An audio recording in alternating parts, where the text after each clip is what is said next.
안녕하세요. 여러분들의 반도체 멘토 정인호 인사드리겠습니다. 오늘 시간 반도체 업황의 최근 이슈하고 그 다음에 현재 업황 속에서 어떤 종목들을 좀 관심 갖고 볼 수 있을지 그 부분에 대해서 한번 짚어드리도록 하겠습니다. 최근 2023년 10월 같은 경우에는 많은 이슈가 있었습니다. 하이닉스가 3분기 실적 발표를 했고요. 그 다음에 삼성전자도 3분기 실적에 대한 가이던스를 내고 4분기 또 전망에 대해서도 말을 한 시간이 되었습니다. 전체적인 이런 업체들의 결론을 보면은 메모리는 이제 회복 단계에 접어들었다. 악재는 모두 지나고 2024년에는 깨어나는 시간이 되었다라고 볼 수 있는데요.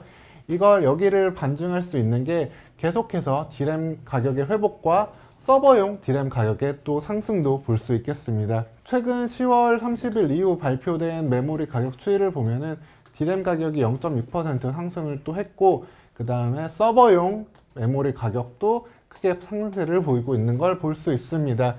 이렇게 된 이유는 몇 번의 주요한 사이클을 겪은 이후에 2023년 수요 감소 속에서 재고 조정 그리고 감산의 시기를 거쳐가지고 회복 단계에 넘어서 있다는 것을 볼 수 있겠습니다. 삼성전자, 하이닉스 모두 적극적인 감산 대응과 전방 업체들의 수요 회복을 볼 수 있던 시기가 됐고요. 이 시기 속에서 재고 비율이 안정화되는 걸 볼 수 있었던 시간이었습니다. 먼저 SK하이닉스는 2023년 3분기 실적 발표에서 D램 부분은 흑자로 전환했다는 것을 발표했습니다.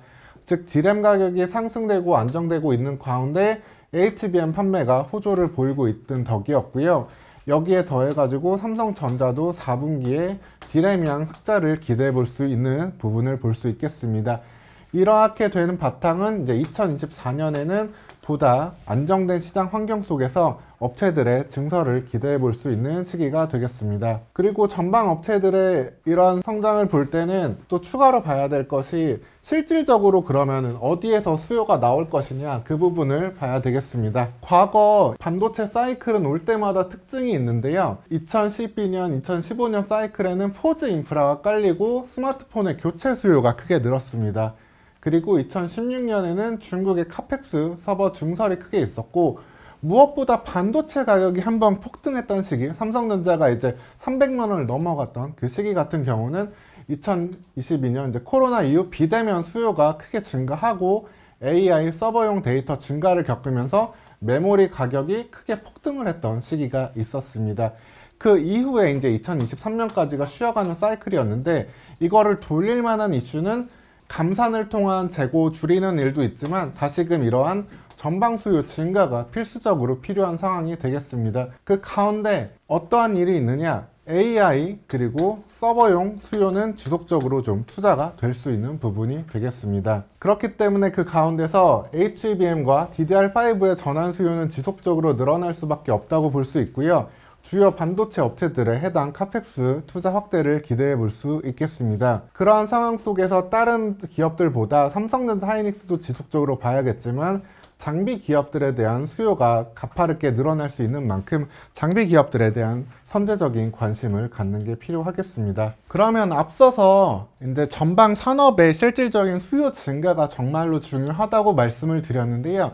그 부분에 있어서는 아직까지도 자율주행 등은 조금 미진한 부분이 있지만 AI 서버형 부분은 실질적인 매출이 나오고 기업들의 체질을 전환시켜주는 부분이 있기 때문에 이 부분에서는 유의미한 수요가 지속되는 걸 확인할 수 있습니다. 마이크로소프트의 2023년 3분기 어닝 서프라이즈가 나왔는데, 해당 실적에는 마이크로소프트의 애저 클라우드 매출과 AI 비서인 코파일럿 서비스 확대가 큰 역할을 했다라고 볼 수 있겠습니다. 이 속에서 이제 윈도우 11의 기업들로의 전환 수요에 따른 컴퓨터 메모리 수요 증가 또한 일종의 덤 효과를 볼 수 있겠습니다.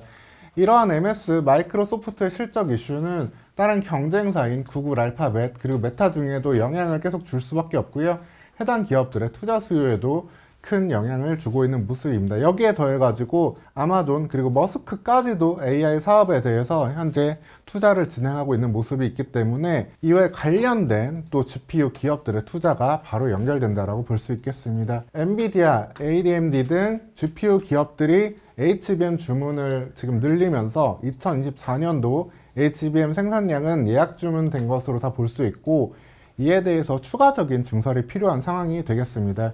특히 엔비디아의 이제 GPU를 활용하는 슈퍼컴퓨터들이 있는데 엔비디아 슈퍼컴퓨터뿐이 아니라 이번에 최근 소식에도 영국의 슈퍼컴퓨터는 엔비디아보다 5,000개의 GPU를 사용하면서 관련된 HBM 수요 또한 기대해 볼 수 있는 모습이 되겠습니다. 이러한 메모리 가격의 회복, 그 가운데서도 HBM 위주는 계속해서 화두가 될 수밖에 없는 부분이 될 텐데요. 그렇기 때문에 HBM 장비 기업들을 선제적으로 봐야 되는 것이 필요하겠습니다.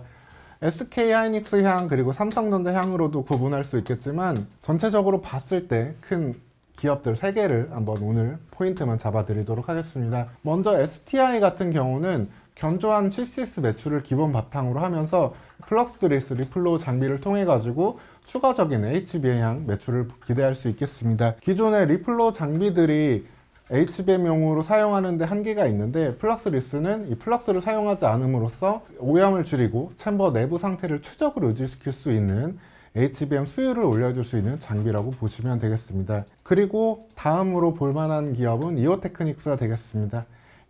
이오테크닉스는 레이저 광원을 독점적인 기술을 갖고 있는 기업인데요. 레이저 마커를 바탕으로 기본 캐시카우를 벌이고 있는 가운데 전반적인 반도체 업황 회복에 따른 어닐링 장비 수요를 기대해 볼 수 있겠습니다. 그리고 HBM 같은 경우는 갈수록 8단 적층, 12단, 16단 적층을 하면 할수록 웨이퍼의 크기가 더 얇아져야 되는 게 필요한데 여기에 있어가지고 이오테크닉스의 레이저 커팅 장비는 기존의 일본의 기업들이 독점하고 있던 저 커팅 시장을 같이 파고들 수 있는 장비라고 볼 수 있겠습니다. 특히 이오테크닉스 같은 경우에는 관련 장비로 삼성향 비중이 매우 높은 기업이기 때문에 삼성전자의 공격적인 HBM 투자 확대와 함께 기대해 볼 수 있는 기업으로 보시면 되겠습니다. 그리고 추가적으로 가능성의 영역에서 HBM의 수혜를 볼 수 있는 테크윙도 챙겨보시면 되겠습니다. 테크윙은 이제 메모리 핸들러 장비에서 세계 1위의 기업인데요. 메모리 핸들러 장비란 이제 반도체 칩을 검사하는 단계에서 양품과 다소 성능이 떨어지는 걸 구분하고 이를 다시 옮겨주는 장비, 그래서 다시 생산할 수 있도록 해주는 장비가 될 텐데 현재 메모리 부분에서는 세계 1위 기업이 되겠습니다. 그 가운데 HBM용 핸들러를 현재 개발하고 있고 이미 시연까지 마친 상황이 되었습니다. 일본에서 HBM용 핸들러 장비를 개발하기도 했지만 아직 옮길 수 있는 수준이 건당 100개 정도밖에 되지 않는 수준이고 제한된 성능이기 때문에 테크윙의 장비가 시연 이후 인정받게 됐다면 빠르게 시장을 침투하고 또 메모리 핸들러 장비의 세계 1위 점유율을 바탕으로 빠른 HBM용 침투도 기대해 볼 수 있겠습니다. 오늘 시간 이제 반도체 업황 가운데서 D램 등이 메모리 쪽이 먼저 회복이 되었고 관련해서 특히 AI 데이터 센터 향과 함께 HBM 시대가 계속해서 더 관심을 받을 수 있다는 점, 거기에 따라 가지고 해당 장비 기업들을 선제적으로 좀 관심을 둬야 된다는 점을 말씀드렸습니다. 다음 영상에서도 또 반도체 관련 빠른 소식 전달과 핵심적인 이슈들 체크해 드리도록 하겠습니다. 영상 시청해 주셔서 감사합니다.